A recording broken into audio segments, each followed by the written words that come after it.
here in North America, we've become fairly conversant with ADHD as a culture. Kind of know how it impacts kids at school, in the home, and so on. But it's time to start the conversation around how ADHD impacts marriage. Did you know that your marriage can be a place that fosters a reduction in the problematic symptomatology of ADHD? The Marriage Podcast for Smart People is designed to help busy couples like yourselves move away from conflict and unhappiness to build a marriage you'll love today and treasure for a lifetime. This podcast is made possible by listeners like you. Learn how you can help save marriages, prevent divorces, and keep families intact by going to oyf.support. Once again, that website is oyf.support. And now, here are your hosts, Caleb and Valinda Simone Gindel from Only You Forever. Welcome to the Marriage Podcast for Smart People. If you want to build a thriving, passionate marriage, you've got the research, the truth, and the answers you're looking for. So we have a focused episode for you this week. This is episode number 182, and today we're going to be talking about ADHD and marriage. Hey there, before we get started, if you missed last week's episode, we discussed how to get your abusive husband into therapy. So that's definitely worth going back and checking out, especially if you're in that situation. Also, make sure you hit the subscribe button so you don't miss any upcoming shows from us. And if you're struggling with your marriage, we offer sound, research-based advice. And most of all, we offer hope. So let's start into this subject for Linda of ADHD, how it affects marriage, and what to do about that. Just in case this is a new term for any of our listeners, attention deficit hyperactivity disorder, ADHD, is a mental health condition normally diagnosed in childhood. ADHD impacts the brain's executive functioning ability, so that people with ADHD show reduced decision-making ability, attention control, impulse control, and memory. It can have impairments to concentration and can involve some difficulty regulating your emotions. And that then can also lead to social and to communication problems in people with ADHD. Now we're starting to see how this might impact marriage, right? Okay. The diagnostic criteria from the DSM are: first, often fails to give close attention to details or makes careless mistakes in schoolwork, work, or other activities. Second one is often has difficulty sustaining attention in tasks or play activities. Third, often does not seem to listen when spoken to directly. Fourth, often does not follow through on instructions and fails to finish schoolwork, chores, or duties in the workplace. Fifth, often has difficulty organizing tasks and activities. Six, often avoids, dislikes, or is reluctant to engage in tasks that require sustained mental effort. 7, often loses things necessary for tasks or activities. And 8 is often easily distracted by extraneous stimuli. So they say about 3% of the adult population are diagnosed with ADHD. Okay. And a further 16% show subclinical levels of ADHD. They have some of the symptoms, but not enough to meet the criteria for diagnosis. Okay. And yet, up until recently, ADHD was thought to only affect children. So the reality is there's likely a lot of adults with ADHD who are currently undiagnosed and therefore unable to work out why they think and act in a way that's so different to other people. I have a friend that was recently diagnosed with ADHD, like my age. An adult? Yeah. Okay. But it was like a total fight to get there. Like they didn't want to acknowledge it. They didn't want to diagnose. Like she had to fight for it tooth and nail. Oh, she wanted it and... Because she realized... Why did she want it though? I think she realized how differently she's been thinking or acting all these years and has finally figured out why. So for her, it was very validating to say, okay, there's a label for this. Yeah. Yeah. Interesting. And so... That's in the States. It might be different in Canada. I don't know. Yeah. Fair enough. So, well, I mean, let's just use that now going from adults. Let's segue into marriage, right? Okay. And ask, like, how does that impact there? Well, there's some common challenges that can come in. So, common to all marriages, or what is common? Common challenges for people where one or both spouses have ADHD in the marriage. Oh, I see. They're common challenges in an HD. Yeah. So here's some that are reported from a study from 2002. First is being forgetful and disorganized. So failing to meet commitments or remembering to do things that you told your spouse you would. Second, inattentiveness to your spouse's emotional state and needs. So you can see how that might transfer into that, right? Third, difficulty attending to or communicating effectively with your spouse. Fourth, emotional overreaction, saying or doing things impulsively, which hurt the marriage. And then, so that's kind of, those are some of the possible consequences from the person who has ADHD. But there's the whole issue of perception and how that behavior gets interpreted by your spouse. Okay. So your spouse might see some of the ADHD symptomatology, like the inability to stick to commitments or the difficulty remembering agreed on actions. They might see that as a sign that you don't care about the marriage. Okay. Right? So the perception thing can be a very real issue.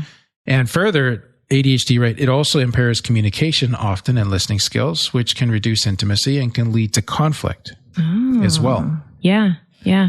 So looking then at marriage quality, though, it's kind of interesting because a study in 2004, they compared couples where one spouse had ADHD to control couples where neither spouse had ADHD. And they found that marital satisfaction was often lower for the spouse with ADHD than in either of the control couple spouses. But interestingly, people married to someone with ADHD did not differ in marital quality to the control groups. So the unaffected spouse was fine. And what they noted is that having ADHD may decrease your own marital satisfaction, but does not necessarily impact your spouse's not as much. Interesting. And here's a quote. The ADHD adult's perception of the health of their marriages and families was more negative than their spouse's perceptions. Okay. So you might have a more self-critical, self-condemning view of the relationship if you are the ADHD affected spouse. But interesting how different researchers find different things. Yeah. A more recent study shows that the spouse married to someone with ADHD can also suffer, especially when that ADHD affects intimacy levels. So this is a study from 2017, and it found that when intimacy was low, spouses of people with ADHD reported lower marital satisfaction than control couples. So maybe it depends on how in your own marriage the ADHD impacts how you're relating to each other, like how it touches your intimacy, right? Yeah. But just remember that studies often have problems with, see if I can do this word, replicability. Whether you can do this, do the same thing again, achieve the same results. Okay. So we're not asking anyone to have a problem with their marriage because you have ADHD or because your spouse has ADHD. Yes. So if anything, we just want to normalize that it's possible that you may face extra challenges and they may look like this. So maybe it's relatable for you, but it's equally possible that things are going fine. Right. That's okay too. Yeah. Right. Okay.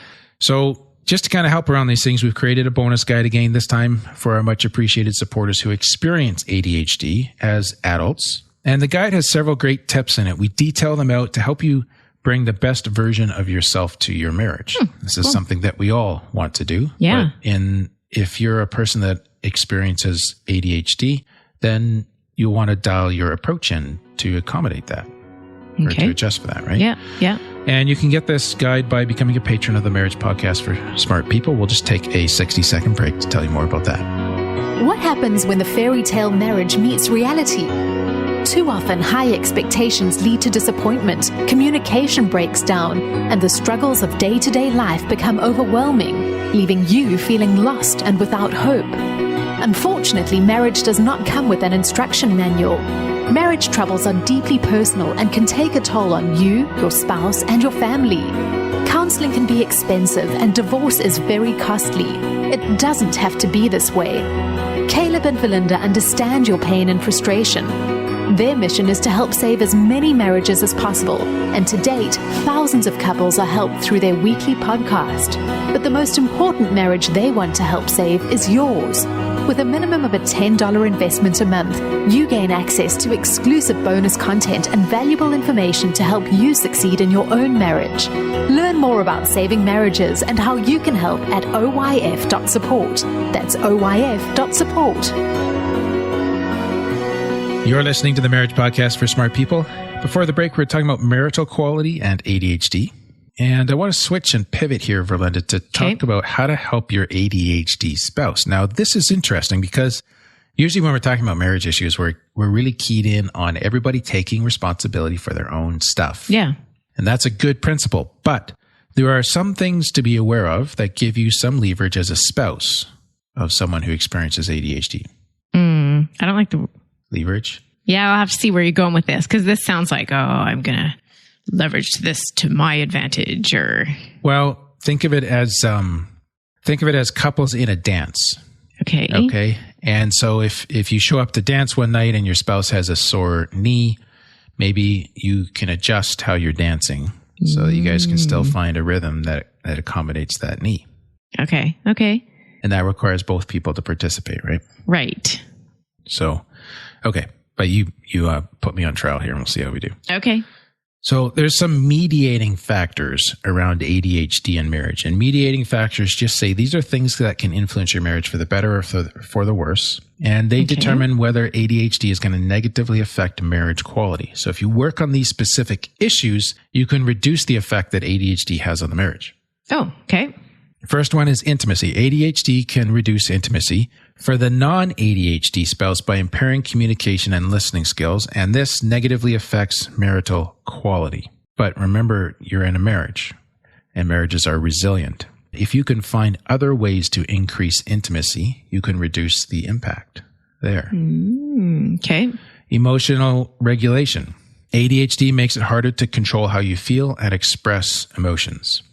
A study in 2015 found that this emotion regulation difficulty was a strong mediating factor between ADHD symptoms and relationship quality.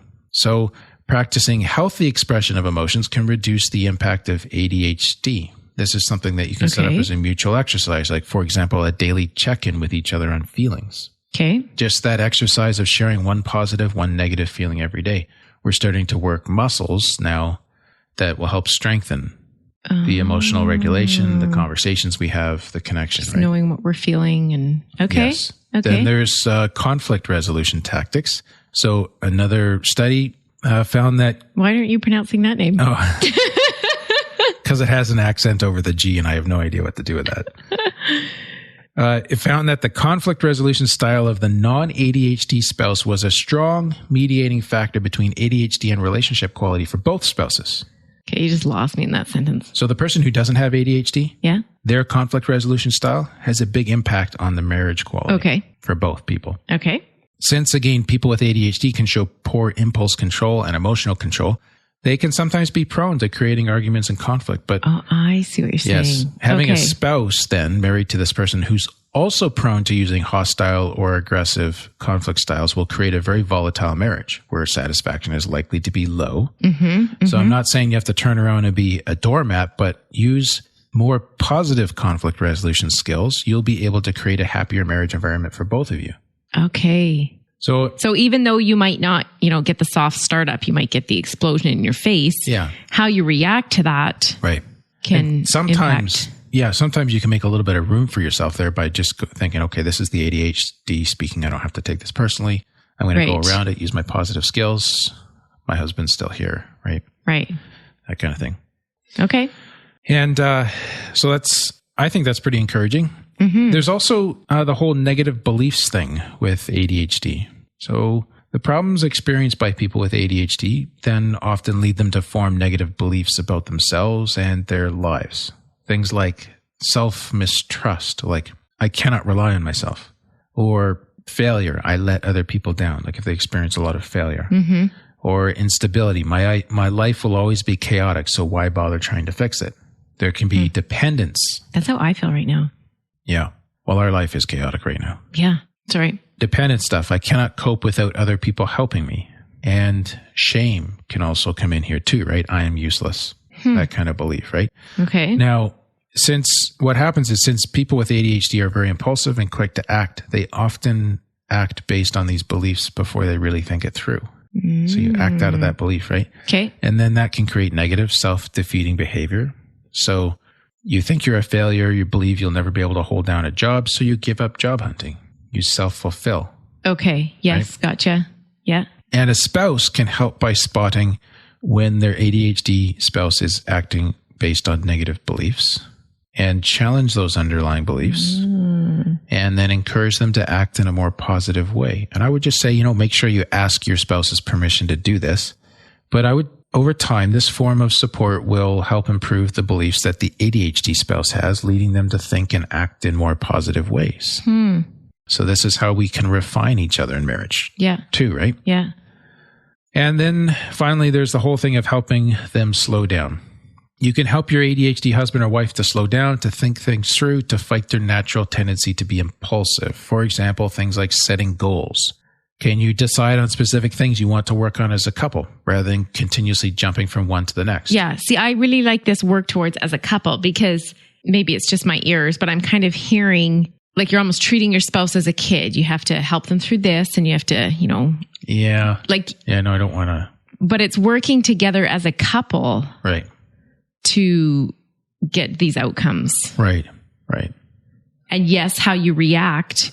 Yeah, so you don't want to take a one-up position like, oh, you're wounded or impaired and this is how I'm going to fix you. Yeah. But you want to do this as a team. So you're compensating and, the Chinese kind of yin and yang, right? Oh, okay. Where you're working, where one is missing, the other's compensating. Right. Because you're... Or even on a team, right? Like you have offense and you have defense or... Yeah. The ADHD spouses can have strengths that the non-ADHD spouse does not have. Yeah. No, thanks for clarifying that. Coming back to the setting goals piece, the spouse can also help by breaking these goals down into a step-by-step process and just working together to stay on track with it. Okay. There can be regular check-in times just to keep everybody grounded and focusing on the right things. Okay. Right? And also the encouragement just to practice skills, practice coping strategies like learning time management, daily planning, so that your spouse stays focused throughout the day and you guys are on the same page. And even mindfulness exercises, if you want, there's some meditation exercises that help train your ability to focus and control your thoughts as well. So there are things that help. Like to me, these would help any marriage. Yeah. But I can see how if someone is dealing with ADHD, they would be extra important or extra beneficial. Yeah. Okay. I hope this has given you hope. All of us, we all bring dysfunction and baggage to our marriages, even if there's not a label for some of our junk. But it's great to know that a lot of the same basic principles still apply. We're working on intimacy, and this is what you were pointing out, benefits any marriage, right? Good communication skills, good conflict resolution skills. Yeah. And as always, if you'd like help from one of our marriage therapists, feel free to reach out through our website. We'd love to help you guys. Absolutely. We also want to thank those of you who became patrons between this recording and the previous one, Corey and Heather. So thank you for jumping on board to support us as we try and support other marriages. And a huge thank you to an Aussie in the UK who left us a review on iTunes. They said, really good, fun, and helpful. 5 stars. I'm really enjoying this podcast, and it is helping me reflect on where we are running around and how where we are running aground and how I can steer us into safer waters. This person needs to come on our cruise, Caleb. Oh, yeah. Yeah. I love the clear biblical approach while looking for evidence for what works in the modern world. I've been listening to episodes in the 40 to 65 range and may have to go back to the first episode and listen to them all. Thank you. Oh, that's good. We were just warming up back then, so I think it's just going to get better for you. Yeah, just stay at 40 and move on from there. Next week, Caleb. We're talking about how alcoholism in one or both of your parents affects your marriage today. Like the alcoholism you experienced as a child is shaping your marriage today. Okay. Really fascinating. Basically touching on the reality of adult children of alcoholics, ACOAs. Interesting term to look up if you've never Googled that before. If your father or mother had any substance abuse issues, this will be an interesting and I think a very helpful episode for you. Sounds good. And compassionate. That is all for today's episode. You can get the full show notes at oyf.link/182. Find out how you can help us help marriages. Go to oyf.support. Thanks, and we'll see you next week. The Marriage Podcast for Smart People is totally funded by listeners who support Caleb and Valinda in their mission to save marriages. If you would like to be part of this worthy cause, open your web browser to oyf.support. A minimum investment of $10 per month will help restore hope to married couples. Plus, as a patron, you'll gain access to exclusive bonus content and valuable information to help you succeed in your own marriage. Go to the website oyf.support now for more information. Thanks for listening to the Marriage Podcast for Smart People from Only You Forever.